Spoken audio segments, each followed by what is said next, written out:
Technical அனாலிசிஸ்ல பேசிக்கான விஷயம் தான் இந்த கேண்டில் ஸ்டிக். ஒரு கேண்டில் ஸ்டிக்கை டிராப் பண்றது ரொம்பவே ஈஸியான விஷயம் தாங்க. நான் வந்து ஒரு XY கிராஃப் எடுத்துக்கிறேன். இதுல X ஆக்சிஸ்ல டைம் வந்து மென்ஷன் பண்றேன், Y ஆக்சிஸ்ல பிரைஸ் வந்து மென்ஷன் பண்றேன். இப்போ ஒரு ஸ்டாக் வந்து 100 ருபீஸ்ல ஓபன் ஆகி 90 ருபீஸ் வரைக்கும் லோ போகுது.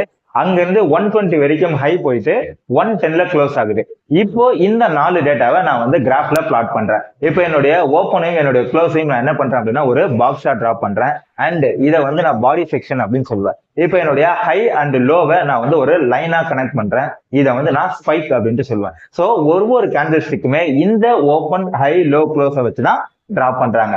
இப்போ என்னுடைய ஓப்பன் பிரைஸை விட க்ளோசிங் பிரைஸ் பிளஸ்ல இருந்துச்சுன்னா அந்த கேண்டில் வந்து கிரீன் கலர்ல இருக்கும். இதுவே என்னோட ஓப்பன் பிரைஸை விட என்னோட க்ளோசிங் பிரைஸ் வந்து கம்மியா இருந்துச்சுன்னா அந்த கேண்டில் வந்து ரெட் கலர்ல இருக்கும். ஸோ நீங்க ஒரு 5 மினிட் டைம் ஃப்ரேமோ 10 மினிட்ஸ் இல்ல 15 மினிட்ஸ் நீங்க எந்த ஒரு டைம் ஃப்ரேம் எடுத்தாலும் அந்த டைம் ஃப்ரேமுடைய ஓப்பன் ஹை லோ க்ளோஸை வச்சு தான் இந்த கேண்டில் ஸ்டிக் டிராப் பண்றாங்க. இந்த கேண்டில் ஸ்டிக் ஒவ்வொன்றுமே ஒரு டைப்ல இருக்கும். அதை வந்து டிஃப்ரெண்ட் நேம்ல வந்து மென்ஷன் பண்ணுவாங்க. ஸோ இந்த கேண்டில் ஸ்டிக்கோடைய நேம்ஸை வந்து நம்ம நெக்ஸ்ட் வீடியோல பார்க்கலாம்.